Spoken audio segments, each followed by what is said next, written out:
دجالی فتنے کے بارے میں جو باتیں ہمیں معلوم ہوتی ہیں وہ کیا ہے؟ دجال کے کیا اوصاف ہوں گے، کیا خصائص ہوں گے، دجالی فتنے کے کیا مظاہر ہوں گے، کیا آثار ہوں گے، کیا اثرات ہوں گے؟ اس کی وضاحت میں پہلے تو ایک بات نوٹ کر لیجئے، ایک ہے دجالی فتنہ، ایک ہے ایک شخص معین المسیح الدجال، ان دونوں میں فرق ہے۔ معلوم ایسا ہوتا ہے کہ ایک تو شخص ہوگا جس کا ظہور ہوگا، وہ شخص معین ہوگا، اور اگر احادیث کا تتبع کیا جائے تو معلوم ہوتا ہے کہ وہ یہود کا کوئی بہت بڑا لیڈر ہوگا، اور آخری زمانے میں قریب قیامت کا جو زمانہ ہے، قرب قیامت کا، اس میں جو بڑی عظیم جنگیں ہونے والی ہیں، ان میں جب یہودیوں اور مسلمانوں کا مقابلہ ہوگا اور بہت کریٹیکل سٹیج پر وہ مقابلہ پہنچا ہوا ہوگا، اس وقت حضرت مسیح علیہ السلام کا نزول ہوگا، اور وہ دجال اکبر کو یا المسیح الدجال جسے کہا گیا ہے اس کو وہ قتل کریں گے۔ تو المسیح الدجال یہ تو ایک شخص معین ہے۔ البتہ دجالی فتنہ صرف ایک شخص معین کے ساتھ نہیں متعلق، بلکہ اس کے لیے جو احادیث آئی ہیں ان کا جب ہم تتبع کرتے ہیں، ان سب کو جب جمع کرتے ہیں تو معلوم ہوتا ہے کہ وہ ایک خاص کیفیت ہے، ایک خاص دور میں کچھ ایسی کیفیات پیدا ہو جائیں گی کہ جن کو دجالی فتنے سے تعبیر کیا گیا ہے۔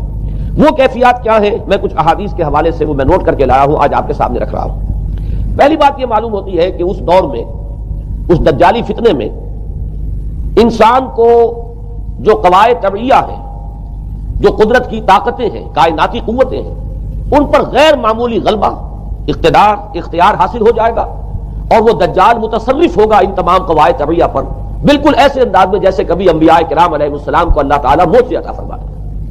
وہ معجزے کہ جو اللہ تعالیٰ کے فضل و کرم سے اللہ کے رسولوں کو عطا ہوئے ہیں، گویا کہ وہ سب کی سب کیفیات ہیں کہ جو دجال کے بارے میں قرآن مجید یا احادیث نبیہ میں وارد ہوئی۔ مثلا پہلی بات یہ بتائی گئی کہ اس کے لیے فاصلہ بے معنی ہو کر رہ جائے گا، انتہائی تیز رفتاری ہوگی جو اسے حاصل ہوگی۔ چنانچہ الفاظ یہ ہے کل غیث سے استدبرت الریح، وہ ایک ایسے طوفان کے مانند جو ہے وہ سیلاب آئے گا کہ جیسے کوئی بہت زوردار آندھی جو ہے اس کے ساتھ طوفان آیا کرتا ہے۔ آپ سائیکلون کا تصور کیجئے کہ جس طریقے سے وہ ایک انتہائی تیز رفتار ہوا جو ہے وہ طوفان کو لے کر آتی ہے، کس طور سے وہ فتنہ پھیلے گا۔ ایک اور حدیث میں الفاظ ہے فلا تدع قریۃ الا حبطتها فی 40 لیلہ، یہ مسلم شریف کی روایت ہے حضرت نواس بن سمعان رضی اللہ تعالیٰ عنہ سے۔ کوئی قریہ تک نہیں چھوڑے گا دنیا کی کوئی آبادی چھوٹی سے چھوٹی جس میں وہ نہیں پہنچ جائے گا 40 دن کے اندر اندر۔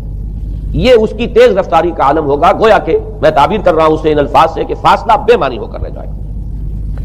اسی کے ضمن میں بعض اور روایات آئی ہیں۔ سواری جو ہے اس دجال کی اس کو گدھے سے تعبیر کیا گیا ہے، اس لیے کہ ظاہر بات ہے اس دور میں اور کسی شے کا اگر تذکرہ کیا جاتا ہوائی جہاز کا یا راکٹس کا تو وہ تو لوگوں کی سمجھ میں نہ آتا، اور پہلے انہیں ساری سائنس پڑھانی پڑتی تب وہ الفاظ استعمال کرتے، لہذا وہ اس کا خچر، اس کا جس پر سواری ہوتی ہے، لیکن اس کی تیز رفتاری کے لیے الفاظ آئے ہیں کہ اس کا ایک قدم اگر مکے میں ہوگا تو دوسرا قدم شام میں جا کر پڑے گا، اور الفاظ یہ آئے ہیں کہ اس کے دونوں کانوں کے درمیان فاصلہ جو ہے وہ 40 باع کا یعنی 80 ہاتھ کا ہوگا۔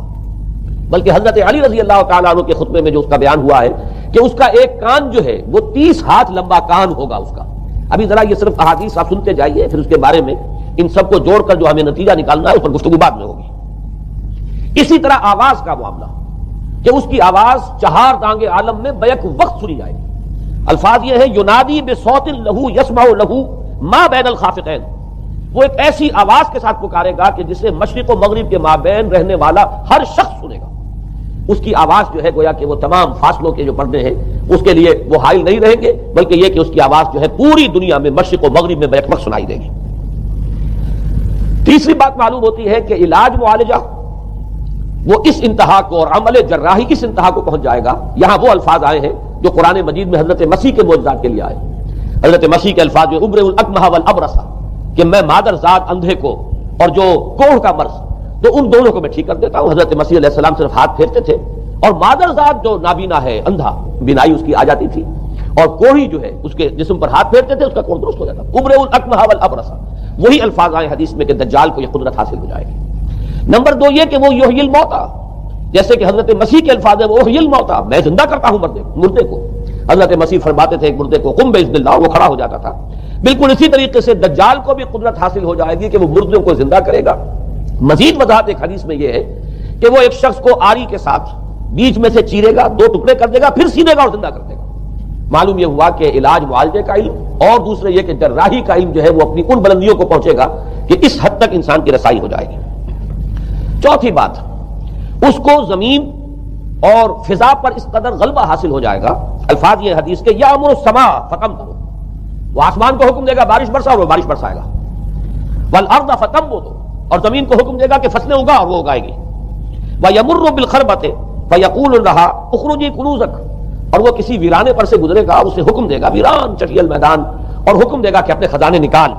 اور فرمایا اس کا نتیجہ یہ نکلے گا فتتبعہ کنوزها، تو اس زمین کے جو خزانے ہیں وہ نکل کے اس کے ساتھ چلنے شروع ہو جائیں گے. زمین پر قدرت، فضا پر قدرت.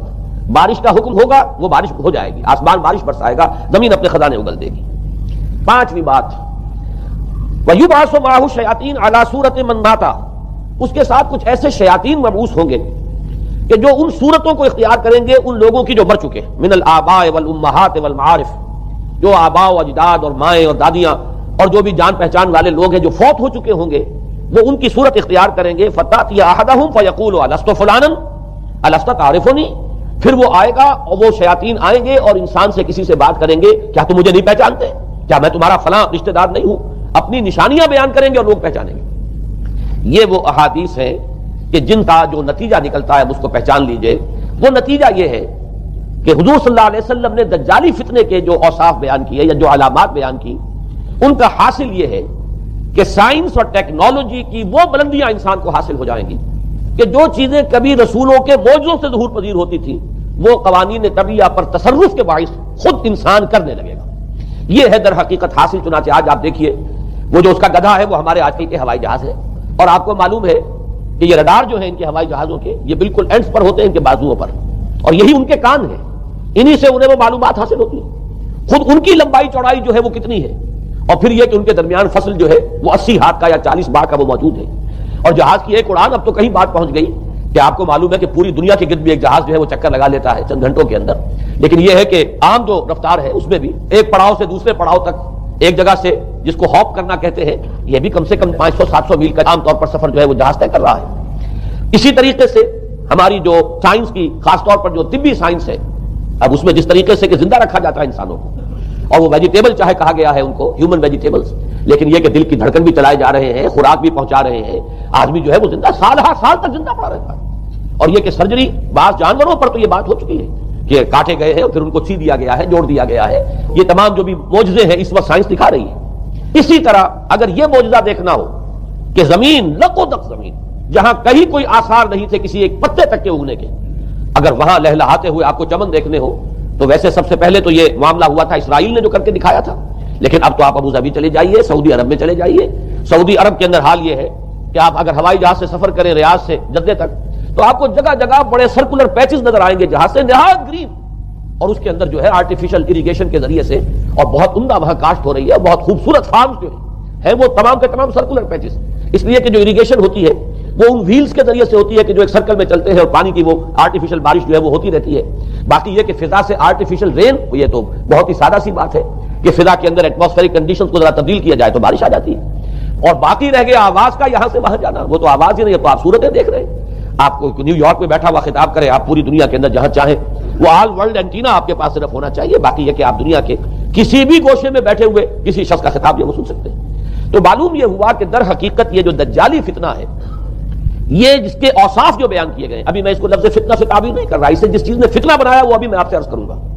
لیکن یہ جتنے اوصاف حدیث میں آئے، جتنی صفات بیان ہوئی ہیں، جو کوائف وہاں سامنے آ رہے ہیں، ان سب کا حاصل تو ایک لفظ میں یہ ہے کہ سائنٹیفک ڈیولپمنٹ اور ٹیکنالوجیکل ڈیولپمنٹ وہ اس درجے کی ہو جائے گی کہ قواعد طبیعہ پر، فورسز آف دی نیچر پر انسان کو تصرف اور تسلط حاصل ہو جائے گا اور وہ انہیں استعمال کرے گا، اور اس طریقے سے اس کے اندر وہ ساری کی ساری کیفیات جیسے کہ آج ہم دیکھ رہے ہیں اپنی نگاہوں کے سامنے وہ پیدا ہو جائیں گی.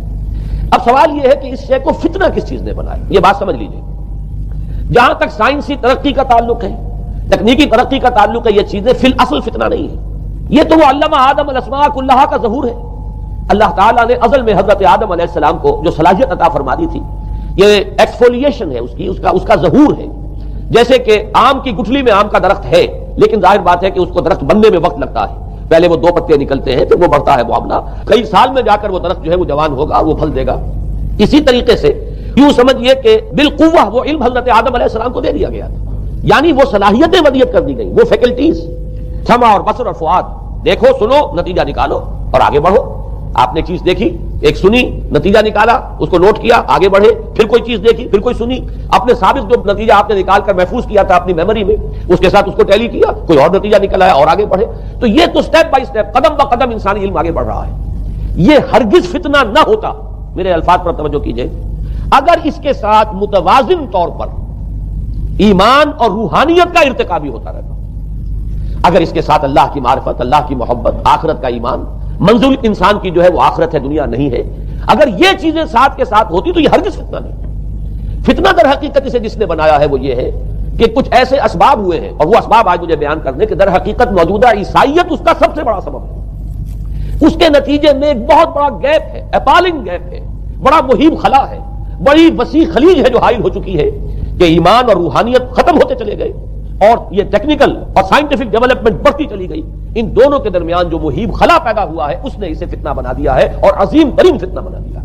ورنہ اگر اس کے ساتھ ہی اللہ پر ایمان، آخرت پر ایمان اور انسان کے اندر ایمانی کیفیات، اس کی روحانی کیفیات اگر یہ بھی برقرار رہتی، بلکہ اس کے ساتھ متوازن طور پر ان کو ترقی کرنا چاہیے تھی، تو یہ ہرگز فتنہ نہیں ہے. تو پہلی بات یہ سمجھ لیجئے کہ اگرچہ دجالی فتنے کے جو صفات، اس کے اوصاف، اس کی علامات، اس کے مظاہر جو بھی حدیث کے ذریعے سے ہمیں معلوم ہے، جس کا میں نے ابھی آپ کے سامنے تذکرہ کیا، وہ سب در حقیقت تعبیر ہے. اس دور کا جو محاورہ ہے، اس دور کی جو زبان ہے، اس دور میں جن الفاظ سے گفتگو کی جا سکتی تھی، اس دور کے ایڈیم میں آج کی جو سائنٹیفک اور ٹیکنالوجیکل ترقی ہے گویا کہ اس کی تعبیر کی گئی ہے کہ وہ دجالی فتنہ ہوگا. لیکن اس شے کو فتنہ بنانے والی شے در حقیقت یہ ہے کہ ایک بہت بڑی خلیج حائل ہو چکی ہے ایمان اور روحانیت اور دوسری طرف سائنٹیفک اور ٹیکنالوجیکل ڈیولپمنٹ میں.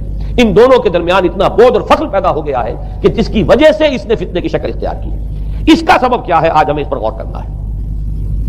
دیکھیے حضرت مسیح علیہ السلام کا دین، اور جیسا کہ میں نے عرض کیا ہے سورہ کہف کے پہلے رکوع میں تذکرہ انہی کا ہو رہا ہے. وَيُنذِرَ الَّذِينَ قَالُوا اتَّخَذَ اللَّهُ وَلَدًا مَا لَهُم بِهِ مِنْ عِلْمٍ وَلَا لِآبَائِهِمْ كَبُرَتْ كَلِمَةً تَخْرُجُ مِنْ أَفْوَاهِهِمْ يَقُولُونَ إِلَّا كَذِبًا فَلَعَلَّكَ بَاخِعٌ نَفْسَكَ عَلَىٰ آثَارِهِمْ إِن لَّمْ يُؤْمِنُوا بِهَٰذَا. اور رسول آنے والا نہیں تھا. اللہ تعالیٰ کی طرف سے اس دین کو، اس شریعت کو ایک پروٹیکشن حاصل ہے، لہذا ایک جزء کی حد تک گمراہی جو ہے پھیل سکی، کل پر محیط نہیں ہوئی. لیکن بدقسمتی سے دین مسیحی کے بارے میں یہ ہوا کہ کچھ عرصے تک تو کشمکش رہی ہے.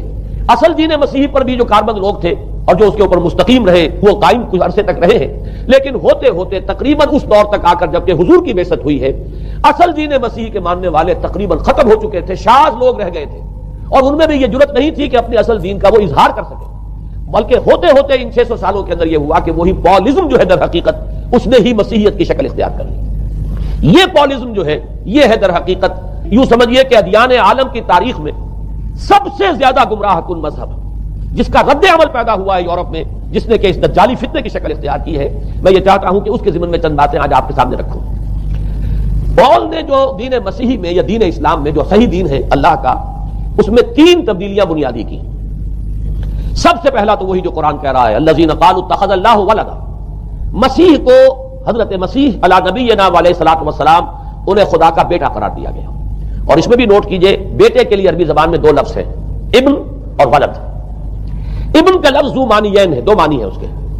ابن بیٹے کو بھی کہتے ہیں اور ابن کا کوئی معنوی تعلق بھی ہو سکتا ہے، صرف بیٹا نہیں.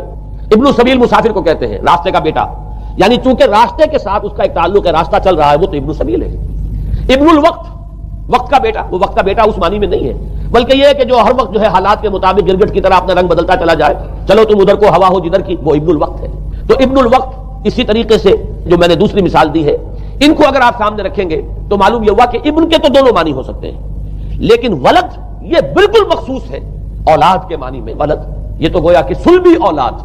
اور عیسائیت وہ ہے مذہب کہ جس نے کہ بدترین شرک کی صورت اختیار کی ہے، اور ان کے ہاں عقیدے میں یہ الفاظ ہیں کہ مسیح اللہ کا، خدا کا صلبی بیٹا ہے، تاکہ کوئی شک نہ رہ جائے کہ کوئی اور نسبت ہے جسے ابن سے تعبیر کیا گیا، کوئی اور تعلق ہے جس کے لیے یہ لفظ اختیار کیا گیا، صلبی کا لفظ استعمال کیا گیا ہے کہ یہ خدا کا صلبی بیٹا ہے. اور یوں سمجھیے اب اس کا جو نتیجہ نکلا کہ بیٹا اگر کسی کا ہے تو ظاہر بات ہے کہ وہ ہم جنس ہے، ہم نوع ہے اپنے باپ کا. انسان کا بیٹا انسان ہوگا، سید زادہ جو ہے سید کا بیٹا سید ہوگا، مغل کا بیٹا مغل ہوگا، گھوڑے کا بیٹا گھوڑا ہوگا، گدھے کا بیٹا گدھا ہوگا. معلوم یہ ہوا کہ بعین ہی جو کچھ باپ ہوتا ہے وہی بیٹا ہوگا. لہذا اس لفظ نے در حقیقت شرک کی بدترین صورت اختیار کی کہ بالکل اللہ کے برابر، اللہ کا ہم نوع، گویا کہ بدترین شرک جو ہے شرک فی الذات ہے. اور شرک فی الذات کی بدترین صورت یہ ہے کہ جو عیسائیت میں آئی ہے کہ حضرت مسیح علیہ السلام کو اللہ کا صلبی بیٹا قرار دیا گیا.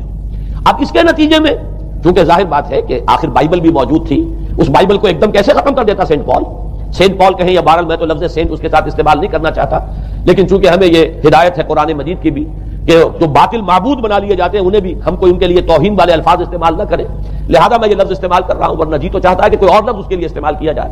لیکن جو بھی اس وقت دنیا میں اس کا معروف نام ہے سینٹ پال، تو اس نے چونکہ ظاہر بات ہے کہ پوری بائبل کو کیسے ختم کر دیتا، ایک دم تورات کو کیسے ختم کر دیتا. تورات تو آج تک چلی آ رہی ہے بائبل کے ساتھ ملی ہوئی، the old testament the new testament, یہ دونوں مل کر بائبل بنتی ہیں.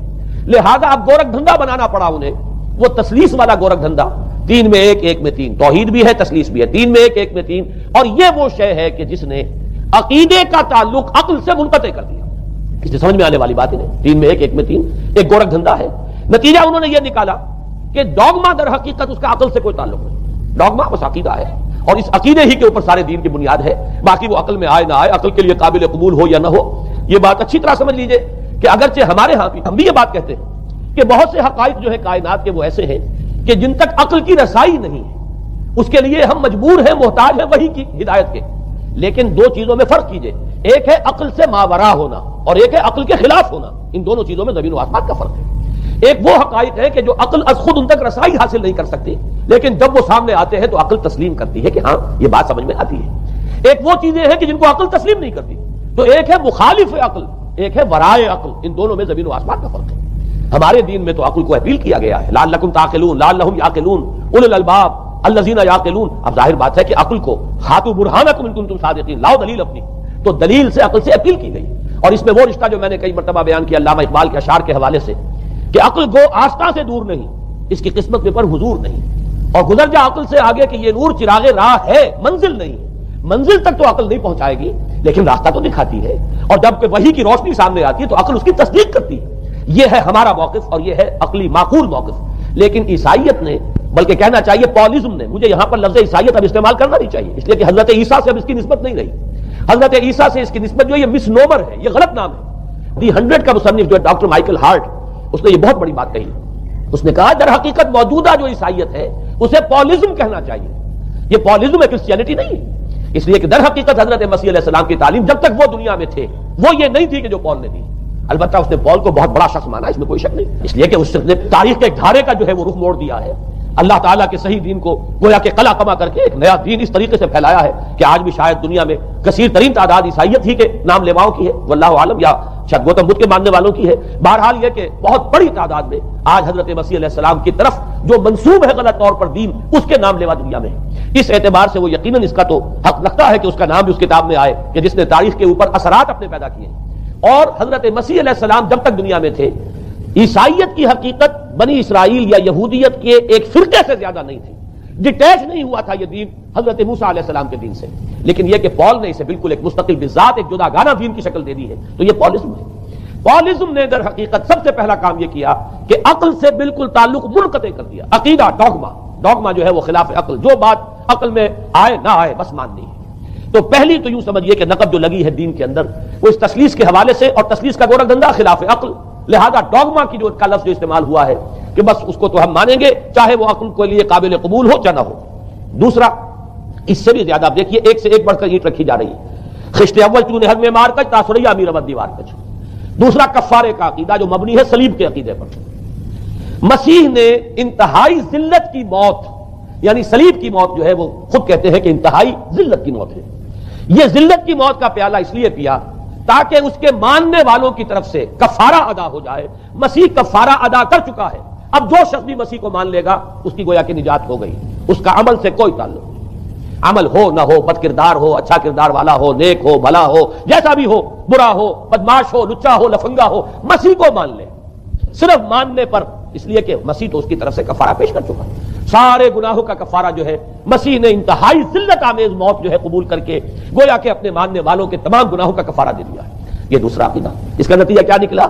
تسلیس نے عقل سے تعلق توڑ دیا تھا مذہب کا، اس نے عمل سے تعلق توڑ دیا.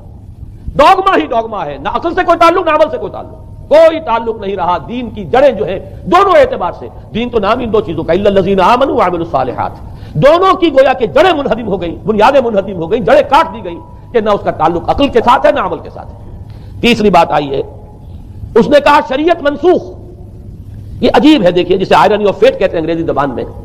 ابھی تک بائبل کے اندر سینٹ میتھیو کے جو روایت ہے، متی کی انجیل سے کہا جاتا ہے gospel of the lord according to saint Matthew, اس میں جو سرمن آف دی ماؤنٹ ہے، ایک واعظ ہونے کے اعتبار سے واقعتاً میں اس کی عظمت کا بڑا قائل ہوں، عظیم ترین واعظ ہے دنیا کا۔ اس کے شروع میں یہ الفاظ موجود ہیں، don't think I have come to destroy law, ہرگز یہ نہ سمجھنا کہ میں شریعت کو ختم کرنے آیا ہوں۔ وہ یہ کہہ کر گئے تھے کہ شریعت موسوی تم پر لاگو رہے گی، عائد رہے گی، لیکن پال نے تیسرا نقب لگایا، شریعت ساقط کر دیا۔ اس کی ضرورت کیوں محسوس ہوئی یہ بھی سمجھ لیجئے۔ حضرت مسیح یہ کہہ کر گئے تھے کہ میں صرف بنی اسرائیل کے لیے آیا ہوں، میں اسرائیل کے گھرانے کی کھوئی ہوئی بھیڑوں کی تلاش میں آیا ہوں۔ انجیل میں یہ الفاظ آج بھی موجود ہیں۔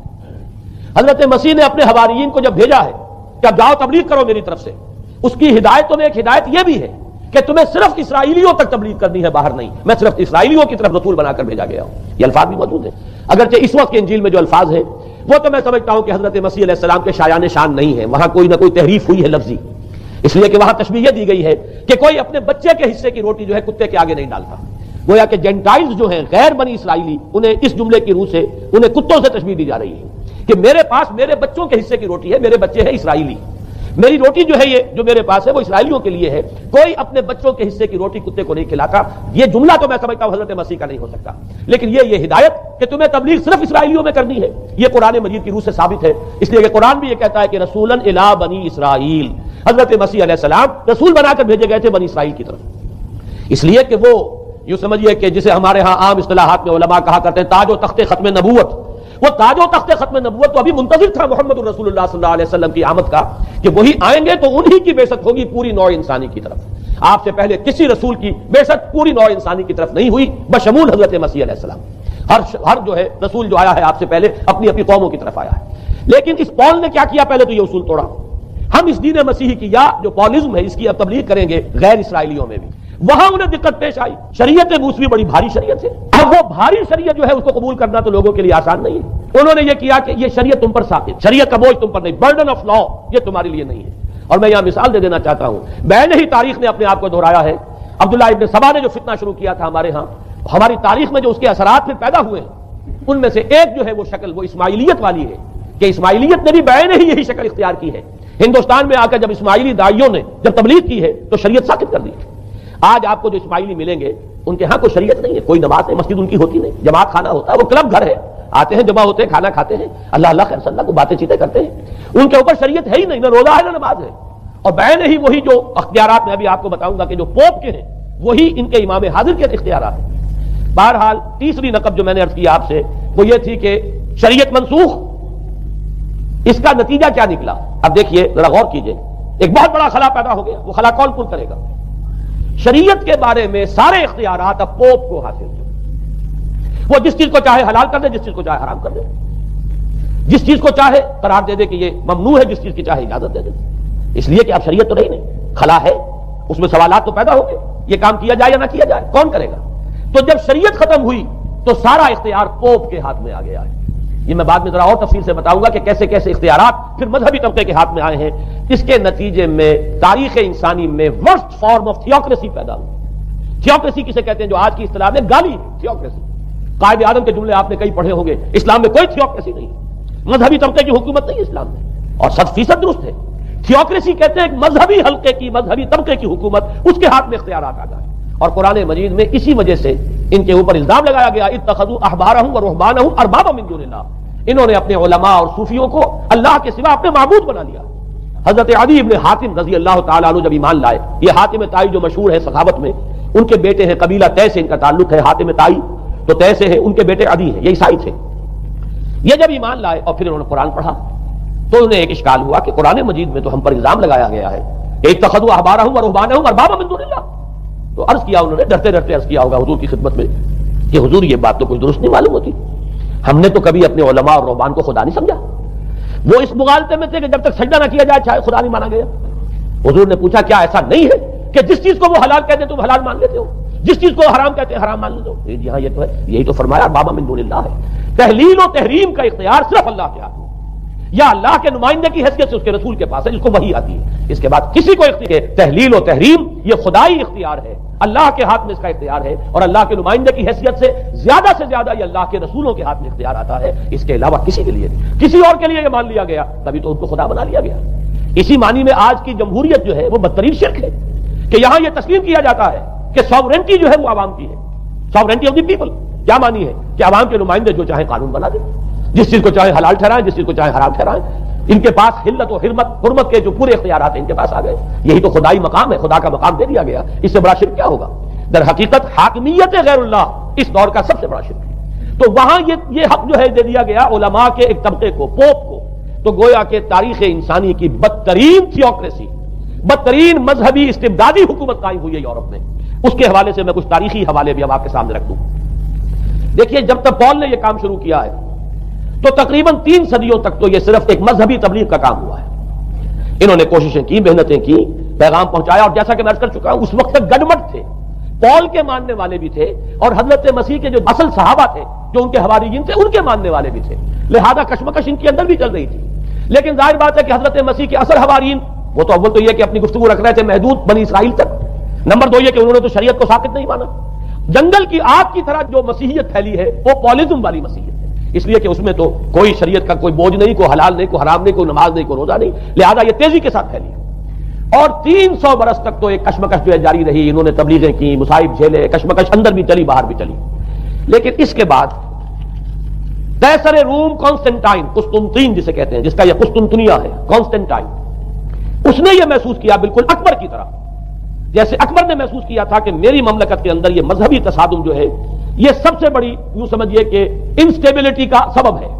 لہذا ان تمام مذہبوں کو ایک ہاون دستے میں ڈال کے کوٹ پیس کر ایک بناؤ. وہ جو دین اکبری یا دین الہی جو اس نے کیا تھا اس سیاسی مصلحت کی وجہ سے کہ یہ ہندو مسلم تصادم اور دوسرے مذاہب کا ٹکراؤ جو ہے وہ ہندوستان کو ایک سیاسی وحدت اور ایک اپنی سیاسی عظمت کی طرف پیش قدمی کرنے کا جو راستہ ہے اختیار کرنے سے روکتا ہے. لہذا یہ کام کیا جائے. یہی قسطنطین نے کیا. اس نے جب دیکھا بڑی کشمکش چل رہی ہے اس نے خود عیسائیت اختیار کر لی. عیسائیت کون سی اختیار کی؟ پالزم والی. ظاہر بات ہے اس کے لیے بھی اصل عیسائیت اختیار کرنا جو مشکل تھا, پالزم والی. اور اس کے بعد یہ اب اسٹیٹ کی جو مشینری تھی, جو طاقت تھا, جو دباؤ تھا, اس کے حوالے سے اب یہ مسیحیت جو ہے پورے رومن امپائر کے اندر اب یہ بڑی تیزی کے ساتھ جس کو کہنا چاہیے اس کا ایک نظام قائم ہوا اور جو مذہبی طبقہ تھا اس کا اقتدار مستحکم ہو گیا. اس کے باوجود 200 برس اور گزرے. یونان چونکہ بہت بڑا مرکز تھا علم کا, فلسفے کا, سائنس کا, حکمت کا. آپ کو معلوم ہے یہ تمام ارسطو ہو, افلاطون ہو, یہ سب یونان کے ہیں, ارشمیدس ہو, یہ تمام کے تمام جو بھی ہے. تو سائنس اور فلسفہ دونوں اس کا گہوارہ یونان تھا. یونانی حکما اعتراض کرتے تھے, اللہ تعالیٰ مسلح یہ نماز نہیں پڑھی تم نے, جاؤ نماز پڑھو. تیسری مرتبہ پھر یہی ہوا. پھر اس نے آخر ہاتھ جوڑ دیے کہ حضور مجھے بتائیں کیسے نماز پڑھوں. تب آپ نے وضاحت کی کہ یہ ہے ہر رکن کو صحیح صحیح ادا کرو, سکون کے ساتھ, وقار کے ساتھ. سجدے میں جاؤ تو جب تک تمہاری کمر سیدھی نہ ہو جائے یا پرسکون نہ ہو جاؤ, اٹھنا نہیں ہے. بیٹھنا ہے تو پھر کمر سیدھی ہو جائے, بالکل سکون کی کیفیت آ جائے, پھر جو ہے دوسرا سجدہ ہوگا. اسی طرح رکوع کا معاملہ ہے, رکوع سے اٹھنے کا معاملہ ہے. کیا نماز کے دوران قرآنی اور مسنون دعائیں پڑھی جا سکتی ہیں؟ اصل میں نوافل میں تو آپ یہ کر سکتے ہیں. فرائض میں اگر ان چیزوں کا اضافہ کریں گے تو اس سے حیت کے بدلنے کا اندیشہ ہے. فرائض کو ان کی اسی اصل حالت میں رکھیے, البتہ نوافل میں دعائیں مانگیں. البتہ قرآنی دعا جو ہے وہ اگر بدلی ہوئی الفاظ کی شکل ہو جائے تو دوسری بات ہے, ورنہ وہ سجدے اور رکوع میں نہیں مانگی جا سکتی. رکوع اور سجدے میں قرآن مجید کی آیت نہیں پڑھی جا سکتی. ہاں کھڑے ہوئے آپ پڑھیں, قومے میں پڑھیں, جب آپ رکوع کے ساتھ کے بعد اٹھتے ہیں اس میں کریں, یا دونوں سجدوں کے درمیان بیٹھ کر کریں. تو اس میں یہ کہ قرآنی دعائیں بھی انسان پڑھ سکتا ہے. اگر پڑھی جا سکتی ہے تو کہاں کہاں, یعنی سجدہ, رکوع یا قیام وغیرہ میں پڑھی جا سکتی. میں نے عرض کیا نا کہ سجدہ اور رکوع میں نہیں, قرآنی. البتہ عام دعا آپ مانگ سکتے, اللہم اغفر لی ورحمنی, اللہم اغفر لی ورحمنی, آپ یہ دعائیں کیجئے. سجدے میں پڑھے وہ جتنی چاہے تو آپ کریں, رکوع میں کریں. لیکن یہ کہ جو قرآنی دعا ہوگی ربنا آتنا فی الدنیا حسنۃ وفی الآخرۃ حسنۃ وقنا, یہ سجدے میں یا رکوع میں نہیں, یہ آپ صرف قومے میں یا دونوں سجدوں کے درمیان. کیا قرآنی اور مسنون دعاؤں کے علاوہ بھی نماز میں دعائیں مانگی جا سکتی ہیں؟ کیا اردو میں بھی نماز میں دعائیں مانگی جا سکتی ہیں؟ میرا یہ خیال ہے کہ اس سے اجتناب مناسب ہے. میں اگرچہ اس کے بارے میں کوئی حکم نہیں لگا رہا ہوں, لیکن یہ مناسب نہیں ہو. ویسے یہ ہے کہ نماز کے علاوہ آپ کو کس نے روکا ہے دعا سے؟ دعا 24 گھنٹے مانگیے، ہر وقت مانگیے، لیٹے ہوئے مانگیے، بیٹھے ہوئے مانگیے، کھڑے ہوئے مانگیے، باوضو مانگیے، بے وضو مانگیے، جس طرح مانگیے۔ دعا مانگنے میں تو کوئی رکاوٹ نہیں ہے، لیکن نماز میں ذرا اسی کا اہتمام کرے۔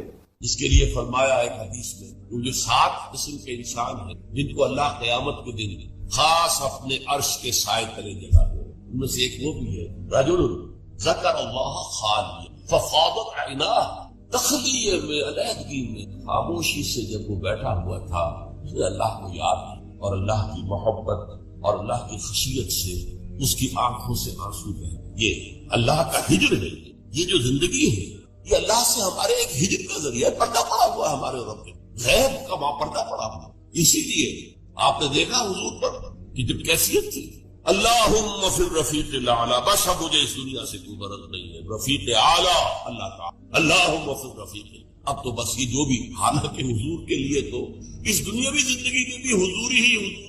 آپ فرماتے ہیں ابھی تو ادھر ربی، میں رات گزارتا ہوں اپنے رب کے پاس، وہ یطعمنی ویسقین، وہ مجھے کھانا کھلاتا پلاتا، اس لیے کہ جب آپ روزے رکھتے تھے 2 دن کا روزہ، 3 دن کا روزہ، تو شام کو افطار نہیں کیا بلکہ وہی روزہ رات میں بھی چل رہا ہے، پھر اگلے دن شروع ہو گیا وہ روزہ چل رہا ہے 2 دن 3 دن، اس کو صوم وصال کہتے ہیں۔ صحابہ کو آپ نے سختی سے روک دیا، مت ہرگز نہیں، یہ ان کا حضور